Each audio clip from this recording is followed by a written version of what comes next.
Let's just go ahead and get two things out of the way as fast as we possibly can. One is I'm from the UK, even though I've been living here in Tokyo, Japan for 22 years, and I still say Puma. Apologies to the rest of the world out there that say Puma, but I ain't shaking that habit. And all the way through this video, you can play a game and count how many times I say Puma. You can laugh at me if you like for not getting it right, but that's the way we say it in the UK, and I'm sticking with my Pumas. Hopefully, you don't mind that out there. And the other thing we have to get out of the way is it's been a long time since I did a Puma Suede, and these were the ones that I did very early on when I had this channel. So over 2 years ago, the Puma Suede Swarovski collaboration, which is a great looking shoe.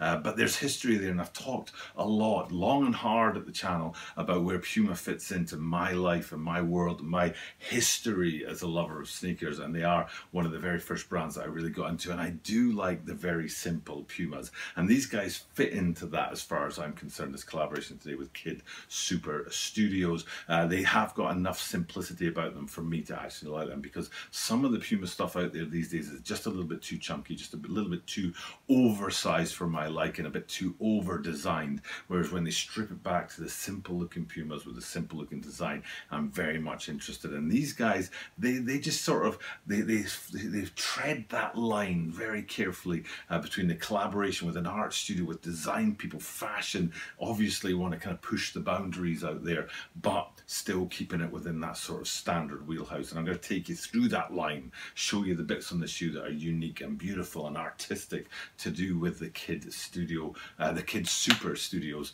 but also the bits that are just pure Puma on these shoes. So with that being said, let's get into this and have a close-up look at the upcoming release of the Puma Suede KidSuper Studios. This is the Tokyo Bara 23 Sneaker Channel. Tokyo Bara 23 Sneaker Channelです。毎日アップするので毎日見てください。And every single day from Tokyo, Japan, I bring you content about upcoming sneaker releases, sneaker news, and sneaker reviews. And it's Puma Day today, which means I get to wear my champion t-shirt. If you've watched my channel for a long time, you'll know that I have to wear particular colour shirts so that I don't clash with the green screen, which seems a bit odd, but there are certain shirts that it just doesn't work out, and I look all kind of see-through, if you know what I'm saying. So there's only certain colours I can wear. When it comes to wearing shoes, this is how much we think about it as content creators at YouTube, is when it comes to doing a video about a pair of shoes, I always try and match my shirt to the brand. Nike, Nike, Adidas, Adidas. And then when it's neither of those two, that's when I get the chance to pull out the old champion shirt, because representing Reebok, representing Asics, and today representing Puma, that's why this is the shirt of the day for today. So and with that being said, we'll get into this guy. I don't actually own any Puma shirts right now, and the last pair of Puma shoes that I owned was quite a while ago, and I remember the entire outsole and midsole section just detached from the upper of the shoe when I was at a Hanami, if you know anything about Japanese culture, and the sakura, the cherry blossoms, hanging out under the cherry blossoms. But I'm guessing that was maybe 2, maybe even 3 years ago. But they were a very simple shoe, just all white with black branding on the side, and that's just how I like my Pumas.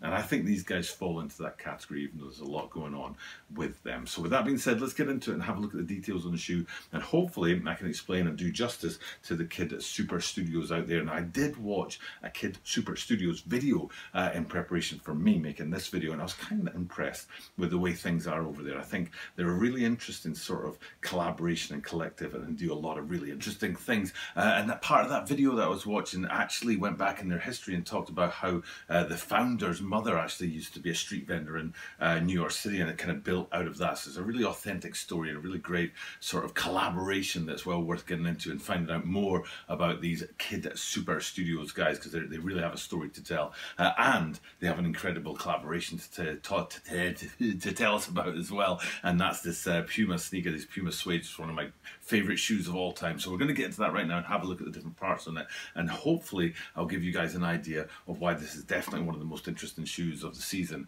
for you guys to get into out there and think about, you know, grabbing a pair for yourself. So first things first, we're going to take a look down the lateral side and have a look at that Puma branding on the side, which is done in a very sort of pastel pink and outlined in yellow, which gives it a really nice sort of subtleness and a bit of pop at the same time. But to be honest, sorry Puma, I'm more interested in what's going on behind that Puma branding. There's two really interesting things that come out of the shoe, and the one that's the upper is a real key point in the shoe because they're Puma suede, so that suede material on there is an absolutely massive element of the shoe. And in the case of these guys, they've done a great job of making it feel like there's a cloud effect going on in that suede. It's not just a consistent single color across the whole upper.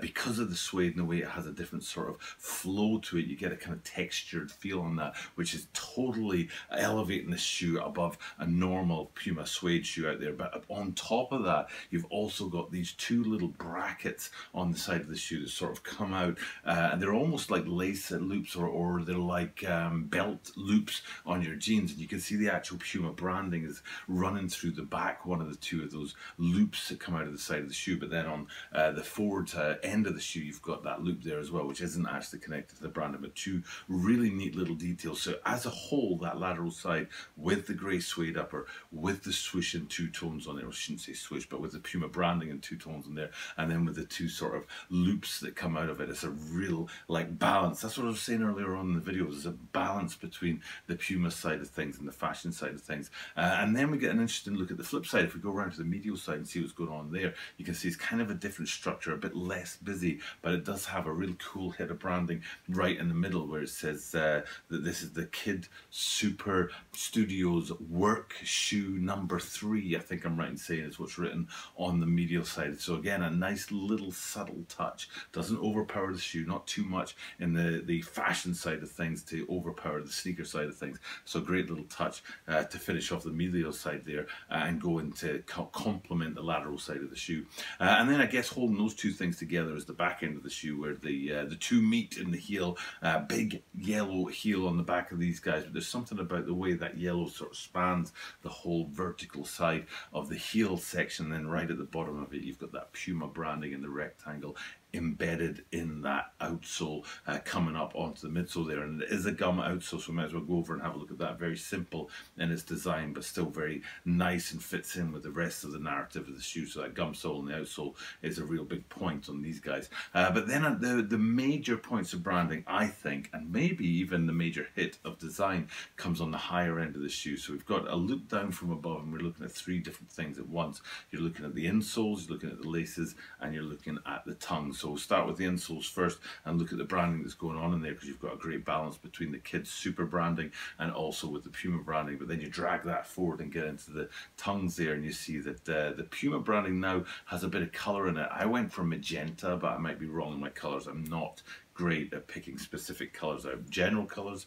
not too bad. Specific colours, but I'm saying magenta for these guys in here. And again, on that tongue, you can see the Puma branding side by side with the KidSuper Studios branding on there, the same as the insoles. Different designs, different colours, different structures, but basically the balance between the brand and the collaboration in full effect. And then coming forward from that, the signature of the shoe, in my opinion, is these 2-tone laces, and they're done in such a way that I think you're going to see that these laces are unique for every pair of shoes that comes out. I don't think there's a way that they could create laces that look like this on a computer or on a machine that churned out exactly the same laces every time. It's a bit like tie-dye, different every single time, and that's my sense for these laces on here. And they really take the shoe and nod to that whole Puma simplification side of things and that fashion sort of interesting design kind of thing. So they really fit that balance that I was talking about earlier in this video nicely on the shoe there. So it's a very big yes for me in these shoes. They're absolutely cool. They really fit, like they walk that line, a tight,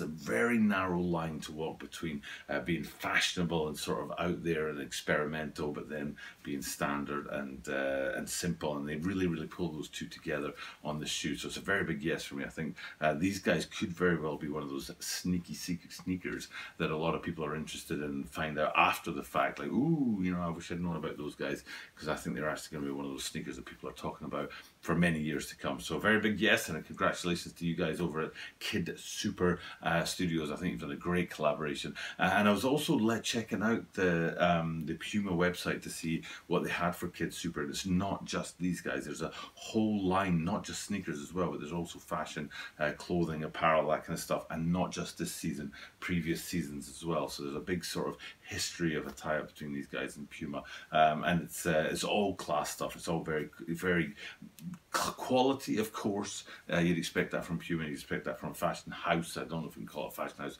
maybe a fashion collective.